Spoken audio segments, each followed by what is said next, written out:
Hello and welcome to Box to Board, and we're going to do an unboxing for Loki and Hela. Now Loki and Hela are both quite interesting characters, so let's have a look at them. Basically, mischief and mayhem are coming. So we have got adopted son of Odin and half brother to Thor. Loki Lofthusson is has long coveted the throne of Asgard, a master of sorcery and illusion. Loki has earned his title as the god of mischief. Though Loki has often fought against his brother Thor and many of Earth's greatest heroes and greatest champions, he has at times joined forces with them as well when it serves his own ends. Quite excited by him. And then this sculpt looks awesome. As the daughter of Loki and the Asgardian goddess of death, Hela rules over the realms of Hell and Niflheim, holding sway over the souls of all deceased Asgardians. With command over the powers of death, Hela has set her eye on expanding her dominion across the 9 realms. So you've got two very, very interesting characters here. Yeah, let's have a look inside. So,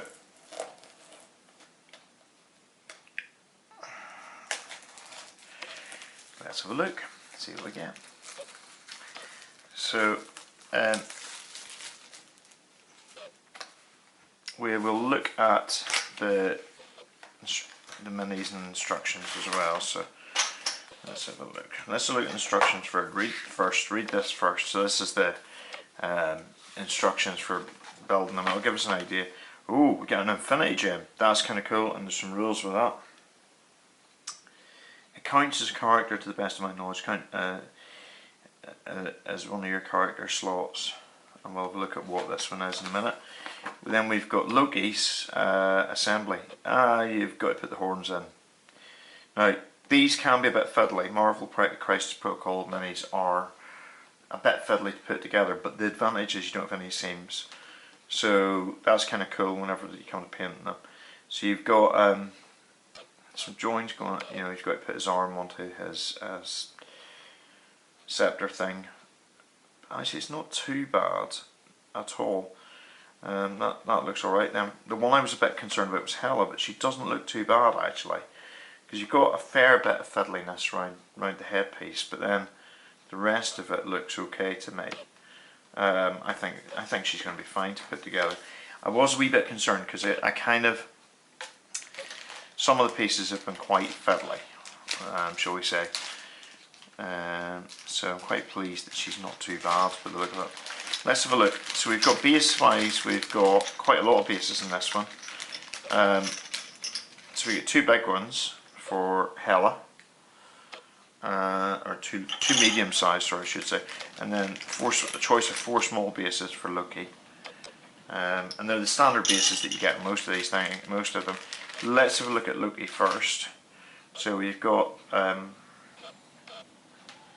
quite a nice level of detail. Sorry about the wind if you can hear it. It's a bit of a stormy night tonight. Yes, we do really have the horns to put in, which is going to be interesting. That's quite cool. Level of detail is, as ever, really, really pleasing. And this is I think again this is the comic book version, or one of the comic book versions of Loki, which is, you know, really pleases me. I like the comic book version of most of the characters. I like the boldness of them. So then let's look at Hela. Now, should we check something out actually? Because something I didn't pick up. No, we still, for one glorious minute, I thought we were actually going to say what piece was what, but nope, still not that. Anyway, the level of detailing is really nice. That's kind of cool because that's going to go into there. Yeah, so we've got a little bit to join it onto that bit, which is good. Then the horn pieces, the headdress, and then her face, which is kind of cool. And the headdress goes in the back. Cloak's nice. We've got an integrated sort of foot into that bit. Good detailing on the body, so that'll help painting quite a lot. This is a really nice sculpt actually. Look at the detailing in there. Because a lot of the time the underside of things isn't always that well detailed. But with this one, I'm looking at that just going, that is awesome actually. She's going to look awesome. So let's look at what we get tokens and card wise. So we'll do the cards first, because what I've found is that by doing that we get a better idea. So we've got Doomed Prophecy. This is unaffiliated. At the start of the activation phase, any allied character may spend 3 power to spend this card. This character cannot roll defense dice against physical attacks. Additionally, this character adds dice to its attacks equal to its defense. Until the beginning of their next activation. In other words, suddenly you can become really a glass hammer in the extreme. Artwork, as ever, is really nice. Well, this one's kind of like, what the heck is it? It's the Broken Mjolnir. That's kind of cool. I like that. Then we've got Sibling Rivalry.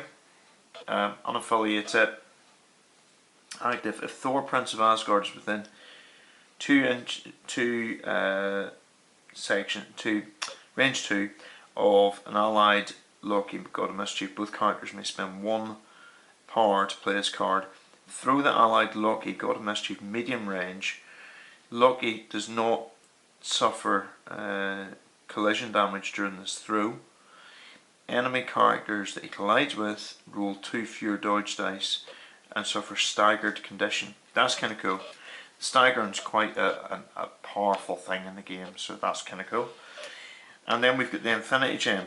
Now this, to the best of my knowledge, counts as a character as well. But it's the Mind Gem. Choose an enemy character within range 3 and advance it short. This superpower may only be used once per turn, and it costs 2 power to do it. So you can pull people towards you, or move them away, so you can shuffle other people around. It only costs 1 threat. I don't know how useful that is, but it would allow you in a game to fill up a character spot very cheaply, have something reasonably useful, and then you can bring in somebody like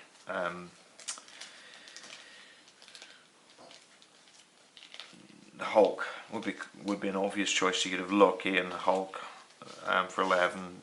I think it's 11. I don't know how much Loki is. Loki's threat's 4. So with the gem he'd be 11. So let's look at Loki first, because I think he's the one that I'm most interested in, excited by, if I'm honest. So he's got health 5, medium range, small, and a threat of 4. Fight defense of 3, energy defense of 3, psychic defense of 4. That's kind of cool. You can do a strike, costing 0, range 2, 5 dice. After this attack is resolved, the character gains power equal to damage dealt. That's fairly standard. Then he's got a beam, which is a beam 3, which means beam weapons are quite cool because they can hurt multiple characters. It's got a power of 4, not that high, but it doesn't cost any power to use it. You're rolling 4 dice. Sorry, it doesn't cost any power to use it. If it attacks damage after the attack is resolved, the target gains slow. That's kind of cool. And then he's got a psychic attack. There's not been a massive number of these yet, which is Mesmerize, and he gets 2 spirals. After this attack is resolved, you may advance the target character's speed.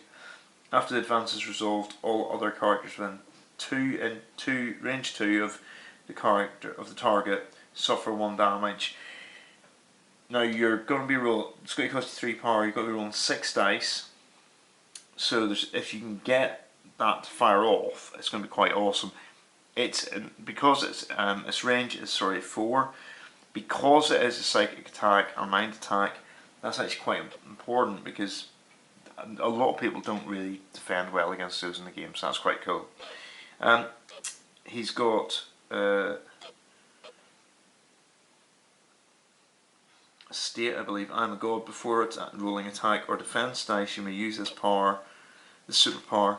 During this attack, this character adds blanks to in its attack or defense rolls to its total successes. That is very cool. Costs 2 power, but that's a very that makes him a lot more powerful suddenly. And then trickster. I like this. When this target is costs 3.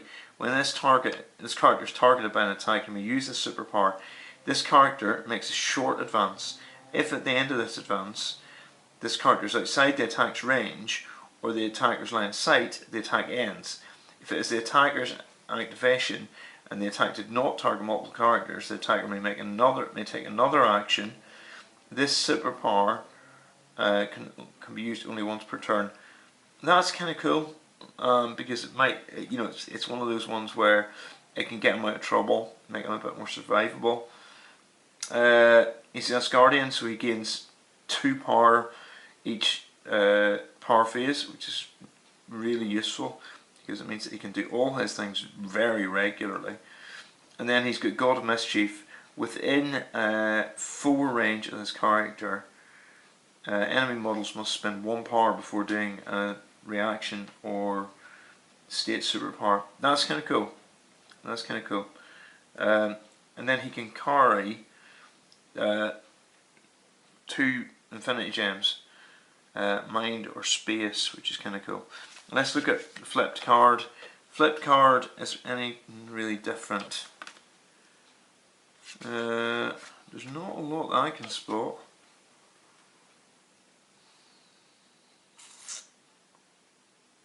I'm not seeing anything.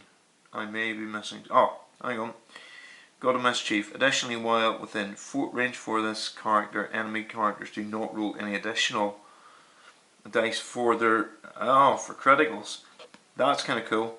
So again, that's going to make actually it's going to be a bigger pain in the neck because that's a big area. And if you get some characters, that's going to really hurt them. Then let's look at Hela. So she has got a health of 6, medium movement. She's small and she's got threat of 4, so she's not hit. She's fairly standard cost. Defense wise, 4 across the board. She's got a strike with Hellforged Blade, range 2, 5 dice. After the attack is resolved, they gain power according, equal to the damage dealt, normal. Then she's got bleed with that as well in spirals, which is kind of cool. She has got a psychic attack. It costs 2 and it's got 6 damage, 6 dice, range 4, called Claim Soul. If this attack deals damage after the attack is resolved, this character gains 1 captured soul token. Okay, so she just has to deal damage for that, and with 6 dice, you'd imagine she will. It deals some, and she's very unlucky. She's got Reign of Hell, which is power 4, cost 4 power, 7 dice roll, range 3, decent enough range in that. If the target has the bleed special condition, it does not count spirals as successes when defending against this attack. That's kind of cool. So she can hurt people, move out, and hit them with this. People are bleeding, and if you roll a spiral, it gets an explosive. Before damage is dealt, other enemy characters within range 2 suffer 1 damage. Kind of cool. Army of Hell. Discard 1 to 3 captured soul tokens during the next attack made by this character. This turn, add 1 die for each captured soul token. That's kind of cool. If a captured soul token is discarded after the attack is resolved, the target gains bleed special condition. Oh, she's going to add up here. She's going to really start to cause, she's going to cause a lot of harm. So if you have got the captured soul token, discard 1, then basically you're getting bleed. Wow. And then you can smack them with Claim Soul, or no, Reign of Hell, if you've got enough power. So that costs nothing, but you've got 4 power for the next bit. Kind of cool. As an Asgardian, she gains 2 power every power phase. She also has got Goddess of Death. When another character is dazed or KO'd, this character gains a captured soul token. And she doesn't have to be the one who does that. This character may have a maximum of 3 captured soul tokens at any time. That's kind of cool. Whenever she's dazed herself, I cannot see any major differences at all on there. Except she gets Queen of Hell. If this character has 3 captured soul tokens, when it would be KO'd, you may use this superpower to remove all damage and captured soul tokens. Wow. So it's not KO'd, so effectively she becomes very, very hard to kill. She gets it. If you can load her up with captured soul tokens, she's gonna actually be very difficult to kill indeed. She gets a 3rd state, which is quite effective. Yeah, and then that explains why we've got some of the targets. So we've got some of the things we've got in here, which are quite cool. So we've got interesting tokens. They're quite nice, actually, aren't they? Yeah. So basically, 2 very interesting characters. The Mesmerize could be very good for him, and Trickster could be very good. That the beam attacks are always significant, and the fact you can bear a gem that can push and pull people is quite nice for Loki. For Hela, her big thing is she's gonna be lethal. I mean, she's gonna be severely lethal. So I'm looking at that and just thinking, actually, you've got some very, very interesting characters here in the Asgardians. We do a lot about Marvel Crisis Protocol. It's a really good game, and but as a channel we cover it quite a lot. If you are interested in not missing anything, the easiest way not to miss stuff is to subscribe to the channel. We are completely independent, so everything you see on screen is stuff that, you know, we're unboxing it for real. One thing to, you know, just a couple of things if you want to support the channel. We do sell some t-shirts and some hoodies and bits and pieces, and we get a little bit of cut through Teespring. There's a link on the description of this channel. Also, we have got a Patreon, which is something like $1 a month, and it just all adds up and helps to keep the channel afloat. You know, subscribe, like, comment, share, get the news out there, and thank you for watching, and have a lovely evening.